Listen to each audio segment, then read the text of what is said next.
On a cotton farming commune near the eastern coast of the People's Republic of China, a barefoot doctor named Xiao Shu makes house calls to ailing patients in her brigade.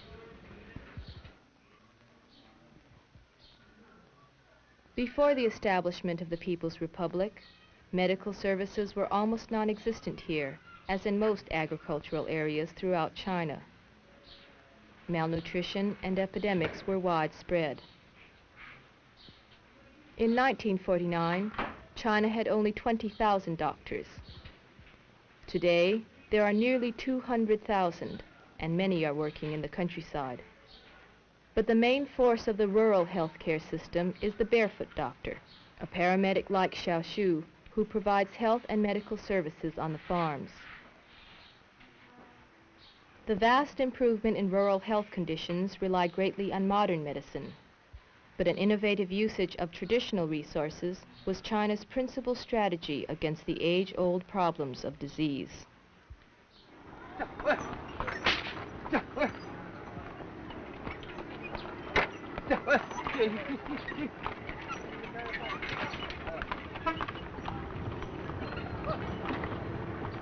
In the past, trained medical personnel stayed in cities like Peking to work in fee-for-service clinics or in hospitals built by foreign missionaries.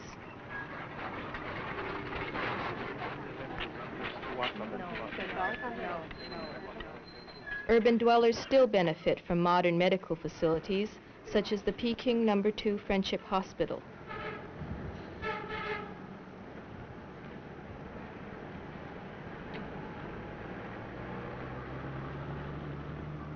Today, nearly all city residents receive professional medical care provided through low-cost health insurance. It is hoped that someday, health services will be entirely government-funded.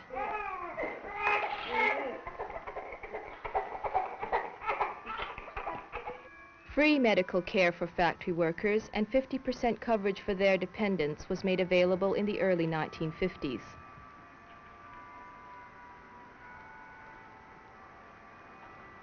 Factories contracted with nearby hospitals for the services of professional doctors and nurses.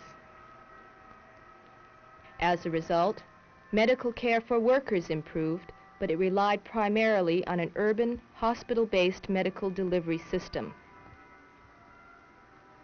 In 1965, in what has become his famous June 26 directive, Chairman Mao insisted that in health and medical work, the stress should be on the rural areas.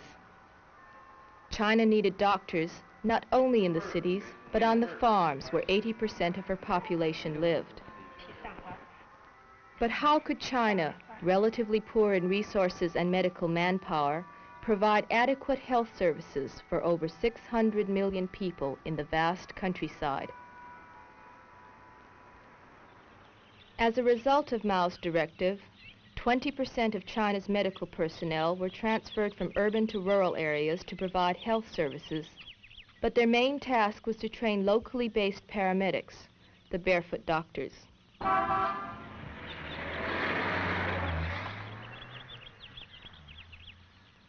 The name barefoot doctor is a literal translation of the Chinese term赤脚医生. It was originally a nickname for rural medical workers who, like other farmers, sometimes work without shoes. Its main purpose is to symbolize the kinship between the peasants and the paramedics.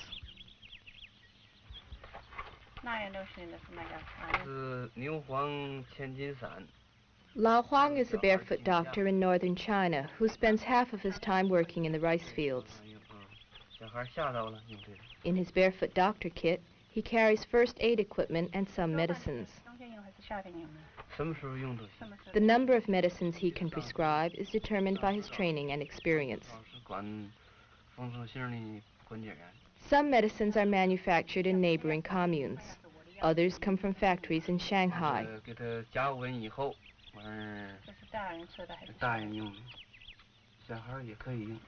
Advanced barefoot doctors may spend less time in the fields, but some farm work is required for everyone. Lao Huang earns as much as other farmers with the same labor power, about 40 Chinese dollars per month. When Lao Huang is working in the clinic, other members of his production team assume his responsibilities in the fields. 那这样比赛个身体的声音。你这么简单是这个血管这么冲，是吧？你早上讲话也不好。你早上讲话也不好。还得让。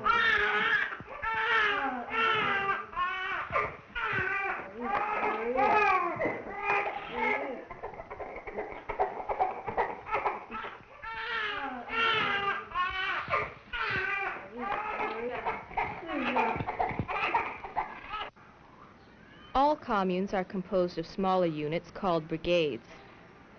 Each brigade maintains a small clinic which serves approximately 1,500 people. The number of barefoot doctors per clinic varies from commune to commune. At the July 1 commune near Shanghai, 3 barefoot doctors are interviewed about how they were selected and trained.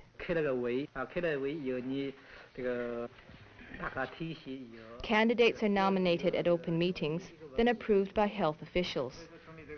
Qualifications are based on record of public service and aptitude for health work. Family background and political attitudes are also considered. The primary motivation for becoming a barefoot doctor must be to serve the people. 我当了3年。当了3年。这个你。 我也当7年。所以你们2个都是7年，你是3年了。时间分布的特点是不一样的。In the late 1960s, the initial group of barefoot doctors was trained on the communes for 1 to 4 months during the agricultural slack season. In some areas, basic training is now a more formal 6-month program financed by the government. These students at the Shenyang School of Public Health will eventually receive a total of 2 years of classroom and clinical instruction. Over half of the barefoot doctors in this class are women.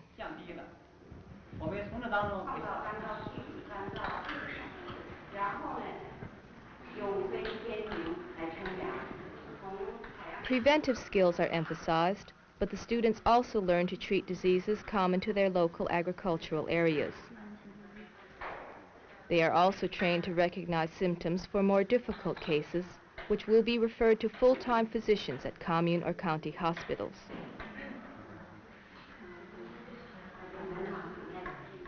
As part of their basic medical program, barefoot doctors study gynecology and obstetrics. They will play an active role in China's family planning campaign.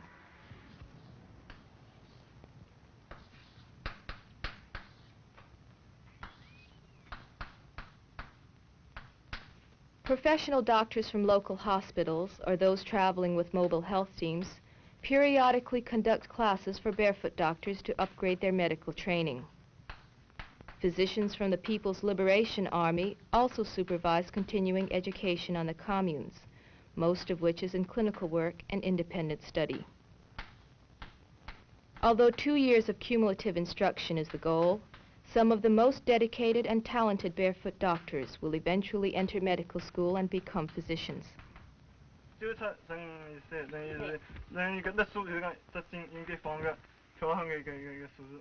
The barefoot doctors in turn train health workers to assist in prevention activities. Educational programs emphasize personal hygiene and environmental sanitation. Water samples are collected periodically from local wells and tested for contamination.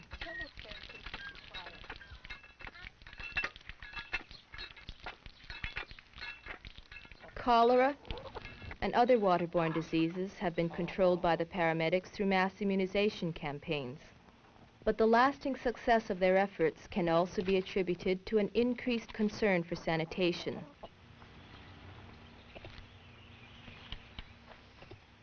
Parasitic diseases, such as schistosomiasis and hookworm disease, have been aggravated by the custom of using human feces as fertilizer. Much effort is spent teaching farmers how to store and compost human waste. 坚持每到7到10天， Barefoot doctors inspect backyard night soil deposits, which must be kept away from living quarters and covered.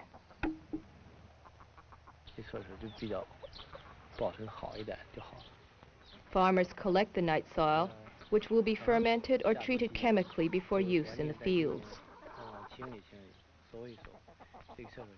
By taking these precautions, parasitic diseases have been greatly reduced, though not yet totally eliminated.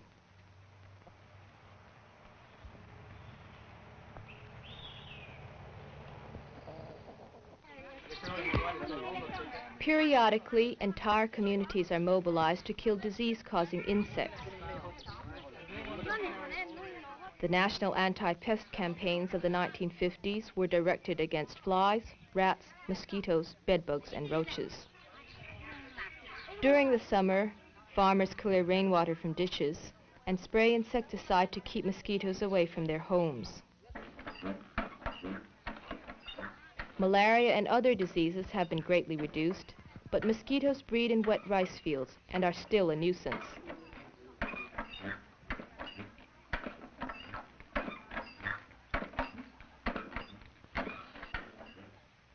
The theory of attacking the source of disease has also enabled the Chinese to control certain infectious diseases, such as syphilis and gonorrhea, which are virtually non-existent in China today.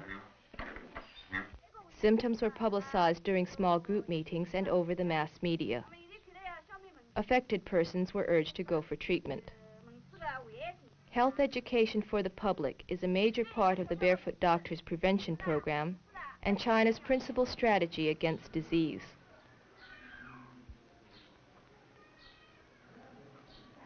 As the Barefoot Doctors gradually increase their medical skills, they are able to provide more curative services. Gao Zhang has been a barefoot doctor for 3 years. Like most barefoot doctors, Gao Zhang works in his native village, where many of his patients are relatives and friends. These personal ties help to promote close doctor-patient relationships, which are largely responsible for the effectiveness of the paramedics.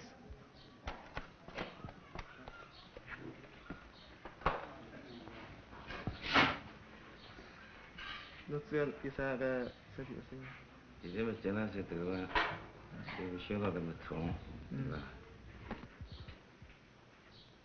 barefoot doctor's patients pay the equivalent of $1 per year, or approximately 1% of their annual income, to a cooperative insurance fund.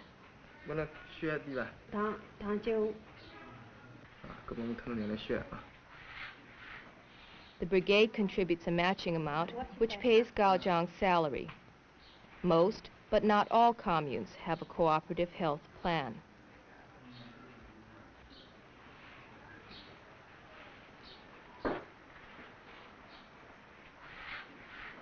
In addition to Western medical techniques, traditional Chinese treatments are administered by barefoot doctors. The most popular is acupuncture, which has been used for centuries as a method for treating various ailments, such as headaches.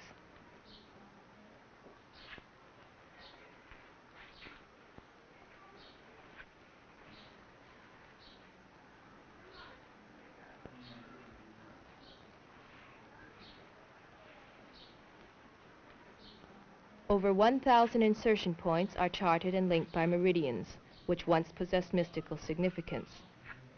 The meridians are lines connecting stimulation points, which are said to affect the same internal organ. According to one of many theories, internal reactions occur because of a cutaneovisceral reflex.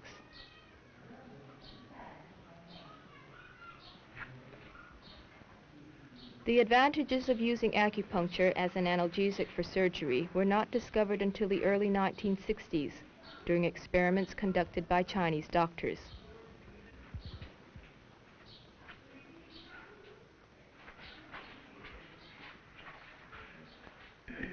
Both Western-style medicines and Chinese herbal medicines are prescribed at the clinic. Patients can specify a preference.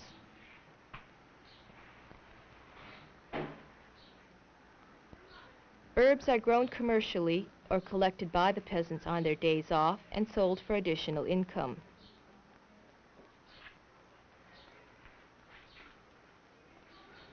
Some herbs are grown by the barefoot doctors in small garden plots behind the clinic.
Urban housewives and retired people receive some health care benefits. But with encouragement from the government, they have also formed their own health care groups, electing their own paramedics called Red Health Doctors. Most of the Red Health Doctors are middle-aged housewives who spend part of their time educating their neighbors in health care matters and part of their time with other activities, such as babysitting or tending to household chores.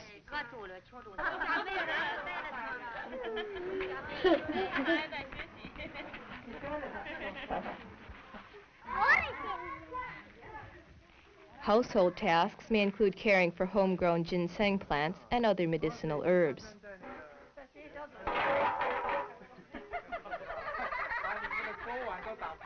The collection of home remedies may also include a colony of insects called earth turtles.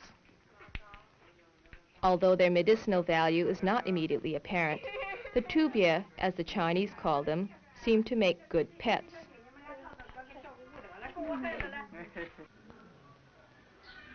Lao Liu is a Red Health Doctor at the Xichang'an Hutung in Peking. Like the barefoot doctors, she emphasizes preventive measures but has had less medical training. At this health station, services such as this acupuncture treatment for rheumatism cost as little as 5 cents. Many people, especially older patients, still prefer traditional Chinese treatments.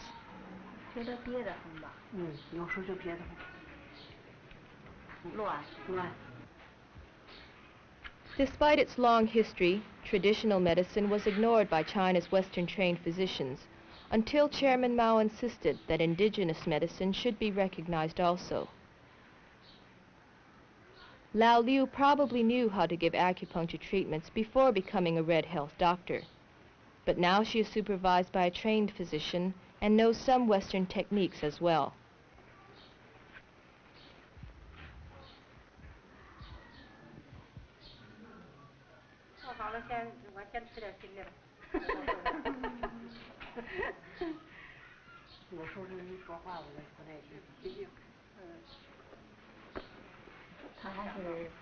Lao Liu and her partners also know how to make 10 varieties of herbal pills, one of which they say is very effective against the common cold. Dried herbs are ground in a stone grinder, sifted and ground again until all the ingredients are powdered.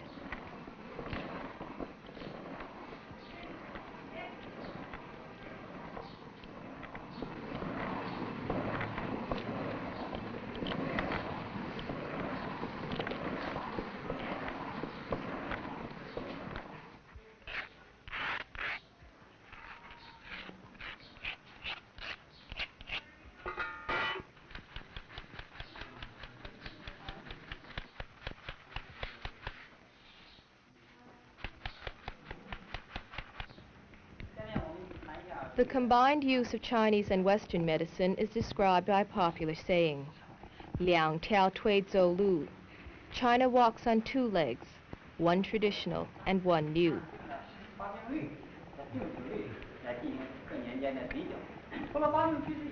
The curriculum for all medical students now includes courses taught by Chinese pharmacologists who once considered medicinal recipes to be highly prized secrets.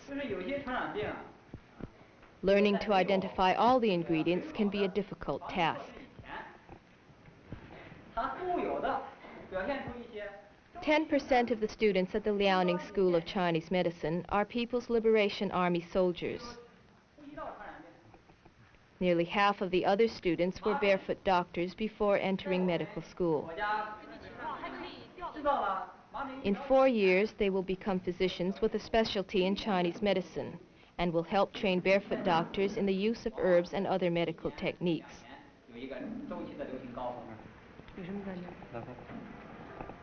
One reason traditional medicine is supported by the government is because it makes good use of available materials and natural resources. Wild herbs are preferred because they are considered to be more potent.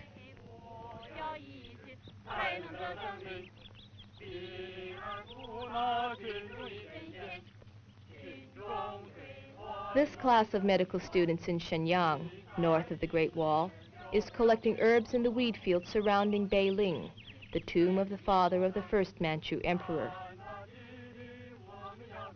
Seeing these young students at the ancient tomb reminds us that China's medicine does indeed walk on 2 legs. The Chinese say that by combining traditional and modern medicine, the old can help the new, and the past can serve the present.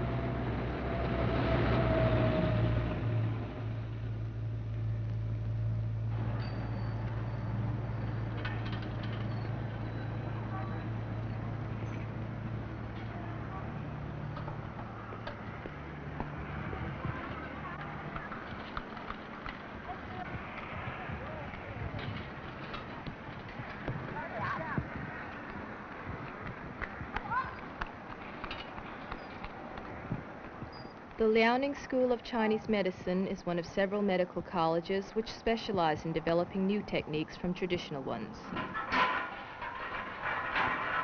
It operates a small factory where medicines are made by simple and inexpensive methods which can be used by barefoot doctors with limited equipment and training. Ingredients are chopped, dried, and shredded, then ground in large stone mills. Some mills are patterned after designs several thousand years old, with electricity replacing the traditional power source.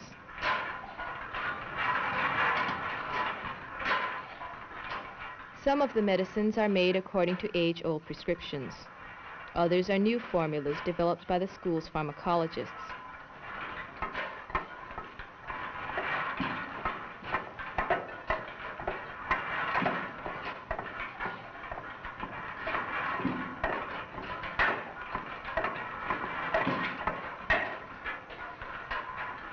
Small quantities are ground in a foot mill.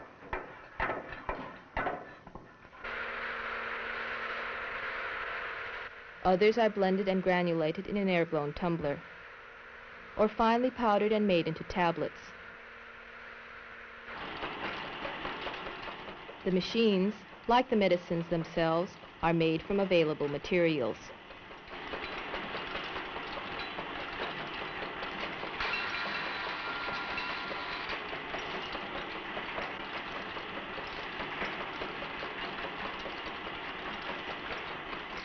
The college also supplies herbal medicines to 4 rural hospitals and an outpatient clinic. Individual prescriptions are dispensed at herb pharmacies at the school. The price of medicines has decreased by 80% since 1952. As a result, increased demand has generated a scarcity of wild herbs.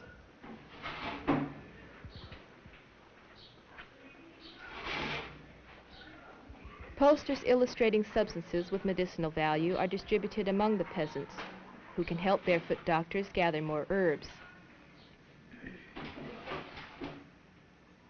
Prescriptions are double-checked by one of the pharmacists, then bagged and labeled and sent to the pharmacy kitchen.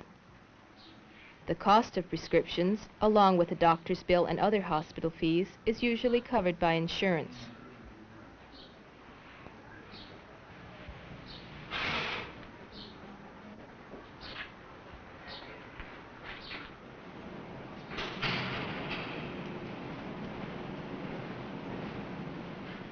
In the pharmacy kitchen, prescriptions are placed in individual cooking pots and brewed into medicinal teas or syrups.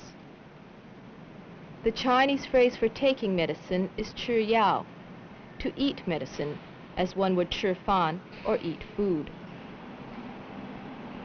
In some ways, the modern-day usage of herbal medicines can be considered an extension of Chinese nutritional therapy, a means of preventing and curing illnesses with food, which was popular long before the arrival of Western medicine.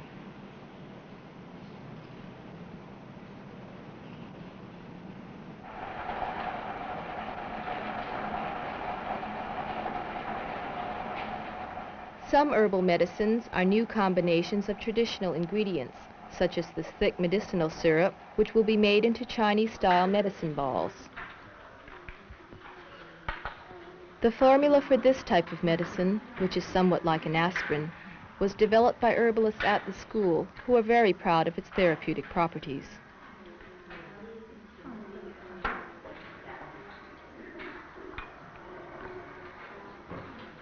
According to directions on the back of the package, small bits taken with water should help to cure headaches and colds.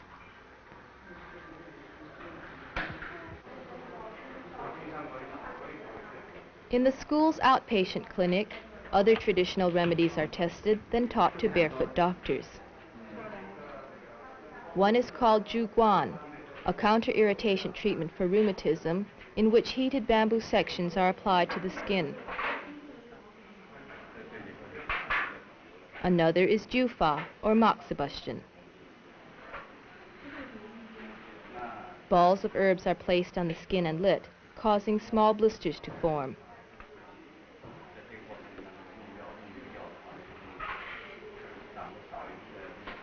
A Zhuguan patient must return several times for the treatment to be effective.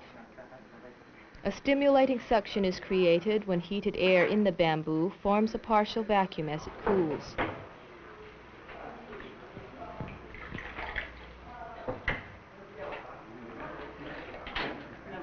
Like many other traditional remedies, Zhuguan treatments are simple to perform and do not require expensive medical equipment. Acupuncture has become well known as an anesthetic, but in addition to its ability to mask pain, it can also stimulate areas which have lost sensitivity. Needles of varying lengths are inserted at different points depending on the nature of the ailment. Occasionally, acupuncture is used in conjunction with another treatment called baguan.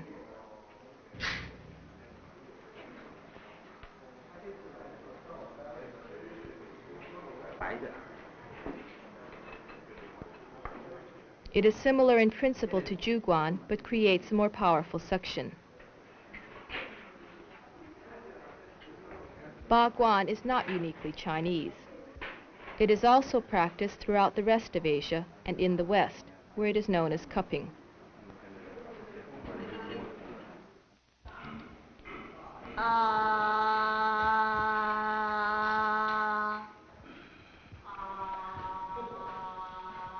A traditional method of removing tonsils by cauterization is also performed in the clinic.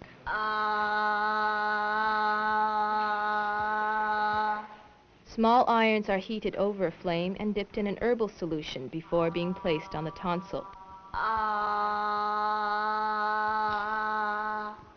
This is a simple but time-consuming process because only small areas are removed at a time. As many as 10 visits may be necessary to remove both tonsils. The doctors say that this method would be more practical if only 3 visits were required.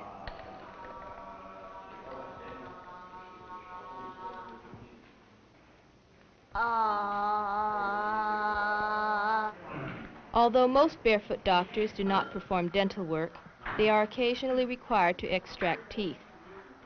For this, they rely on a relatively painless method called acupressure.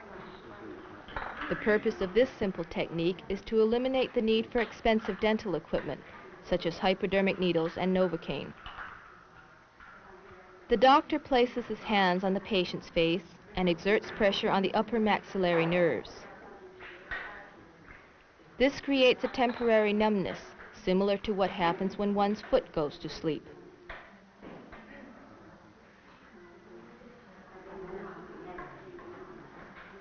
After a few minutes, additional pressure is exerted on the patient's tooth. This tooth is being removed for cosmetic reasons.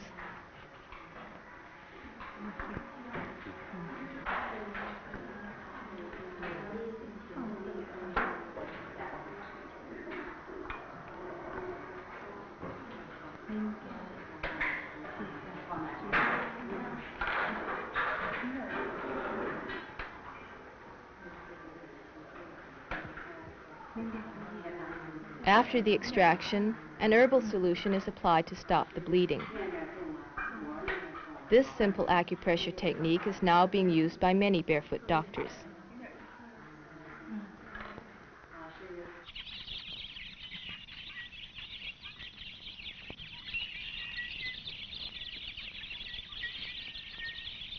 While improved health in the countryside can be attributed to better medical care, it is also a result of better nutrition. Much effort is devoted to increasing the supply of animal protein. Dairy products are being introduced. Animals are raised both communally and privately. Whatever a family does not use for its own consumption can be sold at the local market or to the state. No farm would be complete without its backyard animals.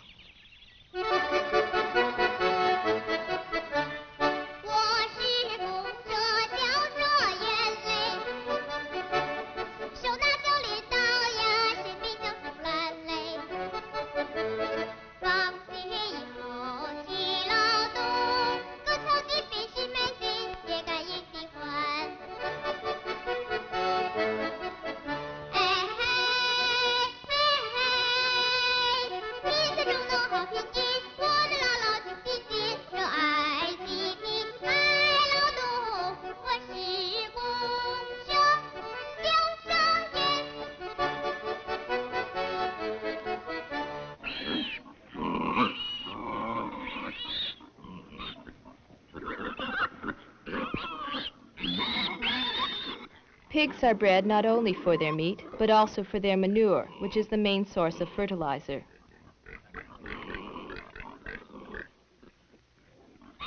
There is currently a campaign to increase the number of pigs, which the Chinese call mobile fertilizer factories. A barefoot doctor specializing in the care of animals occasionally visits peasant breeders. They call him a barefoot veterinarian. Medical attention for sick or injured animals has always been important to the Chinese peasant, whose livelihood once depended on the well-being of his beasts of burden. Cases which cannot be dealt with effectively by the barefoot veterinarian are referred to animal clinics on the commune.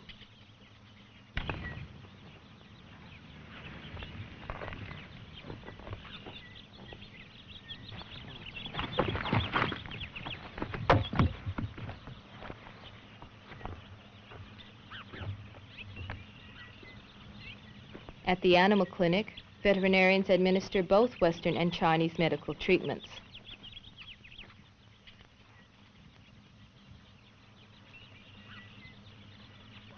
At the August 1 commune, one of these techniques is demonstrated on a horse with a hoof injury.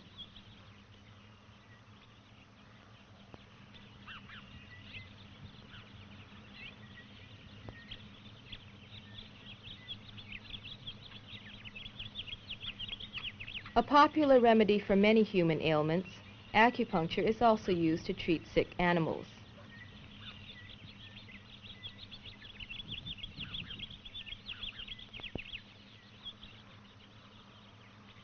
Insertion points are charted and labeled like those for human beings. Horses with colds, vertigo, inflammations, or hemorrhages are treated with acupuncture. Acupuncture is also performed on other valuable animals, such as cows and bulls, as well as seed hogs and sows.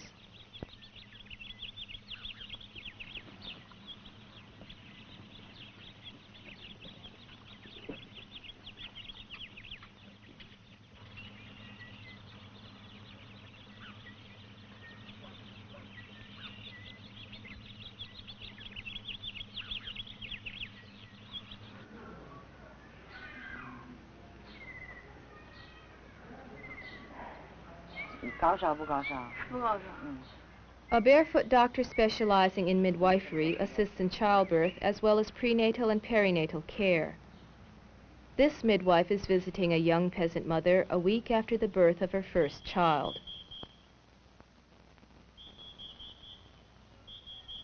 A tremendous baby boom has resulted from the relative prosperity of the last quarter century, during which China's population increased by 60%. China is now conducting an intensive family planning campaign. The government encourages late marriages and small families. Ideally, women should be 25 and men 28 years old before marrying. Although the average birth rate is less than 2%, it is somewhat higher in the rural areas. Peasants still tend to marry younger and have larger families than urban dwellers. This mother is only 21.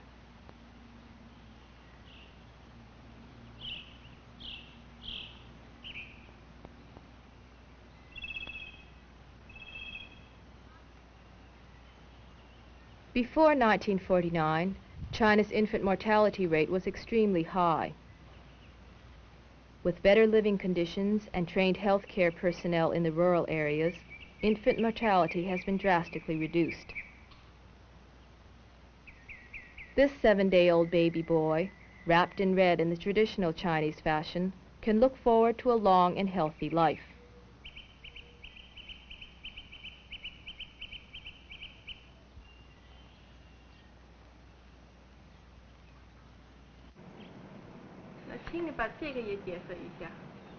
At the August 1 commune, a doctor and a midwife discuss birth control methods available on the commune. All contraceptives are provided free of charge, with the exception of the condom, which costs a half-cent apiece.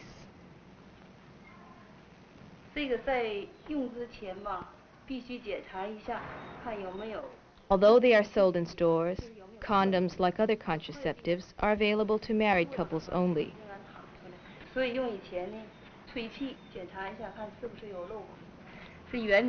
Birth control pills and intrauterine devices are more popular.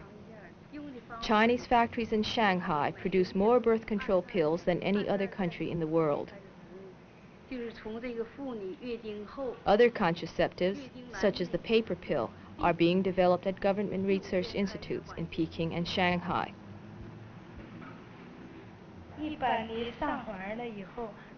This midwife keeps records for every family in the brigade, indicating which method of contraception is being used. Here, she explains a record book for IUD insertions.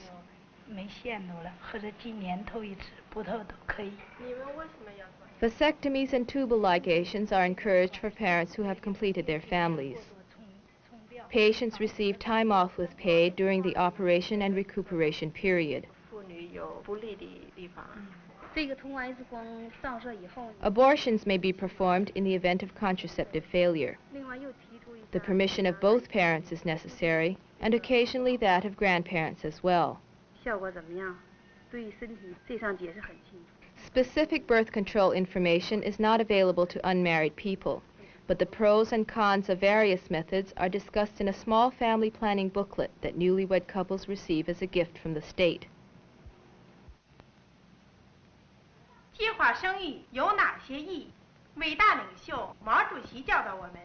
In China, family planning is not only a personal matter, but a national concern.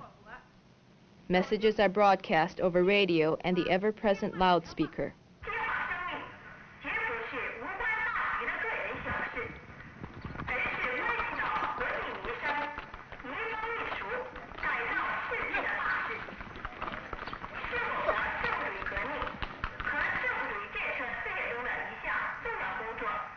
The advantage of having small families and limiting population growth are explained in terms of promoting better health and improving living standards for all.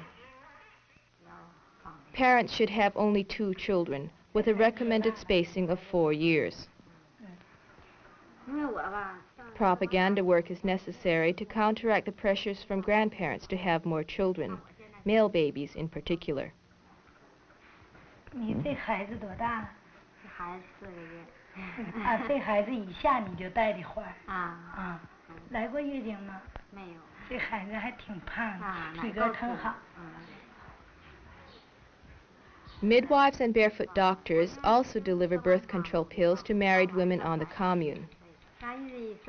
Barefoot Dr. Xiao Xu delivers a once-a-month birth control pill that is being tested on her commune near Shanghai.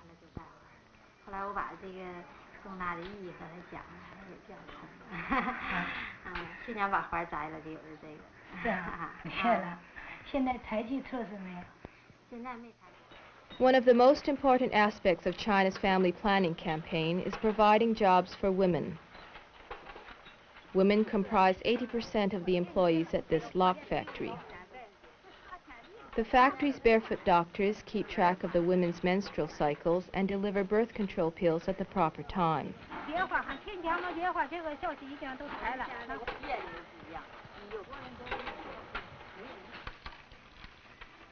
What a woman earns by laboring outside the home adds substantially to the family income.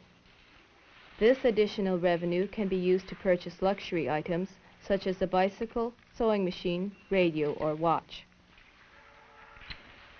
In addition to the monetary incentive, there is also a strong motivation to contribute directly to the building of new China. Women want to be an active part of the productive labor force.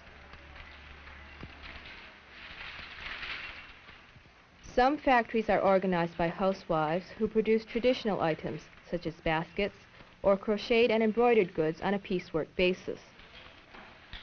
Others work at newly created occupations or those formerly reserved for men.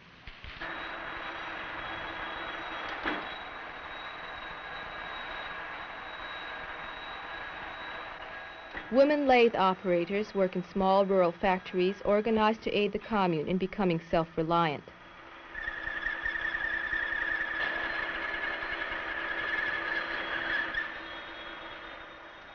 Like barefoot doctors, they may be trained in the cities but return to the farms to work.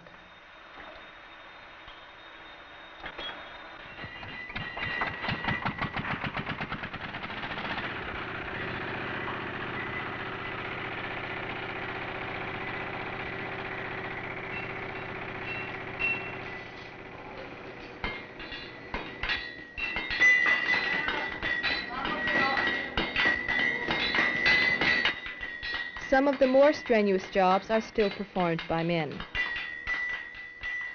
Women who perform less physically demanding tasks earn somewhat less, but the goal is equal pay for equal work. Women also perform jobs such as digging wells and canals, which were once forbidden to them because of superstition. Welding an ox cart wheel pays the same number of work points as forging iron spikes.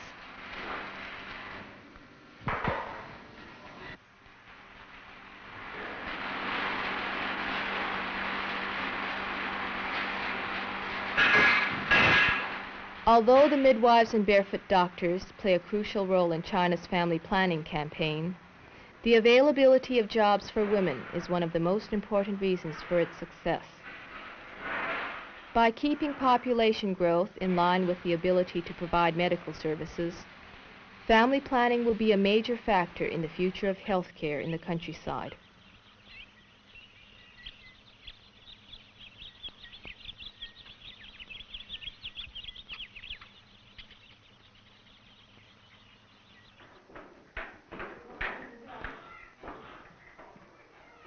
Despite the success of the family planning campaign, over 15 million babies are born in China every year. Although they join the largest population that China has ever known, in terms of health and medical care, this generation will be the most privileged in China's history. These young children receive regular checkups and vaccinations administered by barefoot doctors, who will attend to their medical needs for the rest of their lives. At nurseries and daycare centers, children learn at an early age to appreciate the benefits of health care. With toy kits like those of China's paramedics, these little girls perform a children's dance, while their classmates sing a Chinese song extolling the virtues of the new society's modern heroes. the barefoot doctors. 1、2、